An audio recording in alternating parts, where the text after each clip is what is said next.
जब हम फिलॉसफी शब्द सुनते हैं तो हमें लगता है कि ये बड़े बड़े थिंकर्स और डिफिकल्ट बुक्स की बात है, लेकिन असल में फिलॉसफी का मतलब होता है जीवन को जानना। और इंडियन फिलॉसफी यानी भारतीय दर्शन दुनिया की सबसे पुरानी और गहरी सोच में से एक है। आज हम समझेंगे कि इंडियन फिलॉसफी क्या है और यह हमारी लाइफ से कैसे जुड़ी हुई है। फिलॉसफी शब्द ग्रीक लैंग्वेज से आया है जिसका मतलब है लव ऑफ विजडम यानी ज्ञान से प्रेम। लेकिन भारत में फिलॉसफी को दर्शन कहा जाता है।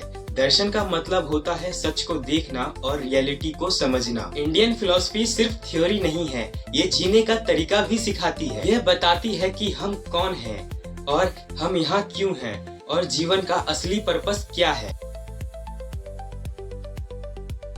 भारतीय दर्शन कुछ बड़े सवालों का जवाब ढूंढती है, जैसे मैं कौन हूँ, जीवन का उद्देश्य क्या है, दुख क्यों होता है, दुख क्या होता है, क्या सच में सुख मिलता है, मृत्यु के बाद क्या होता है। इंडियन फिलॉसफी का मेन फोकस है आत्मा, कर्म, धर्म, मोक्ष और जीवन का सच।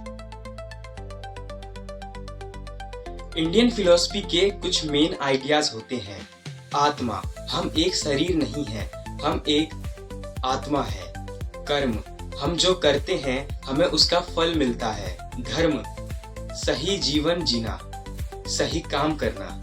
मोक्ष, जन्म मरण के चक्र से मुक्ति पाना। भारतीय दर्शन कहता है कि असली सुख बाहर की चीजों में नहीं है, बल्कि अपने आप को समझने में है।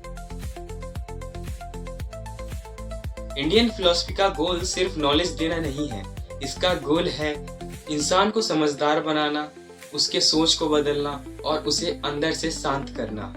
वेस्टर्न फिलॉसफी ज्यादातर सोचती है, लेकिन इंडियन फिलॉसफी ज्यादातर जीना सिखाती है। इंडियन फिलॉसफी हमें सिखाती है कि लाइफ का असली मतलब पैसा, पावर या फेम नहीं है।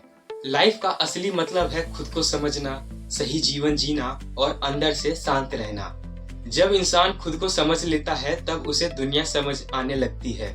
शायद इसीलिए कहा गया है, जो अपने आप को जान गया उसने सबको जान लिया।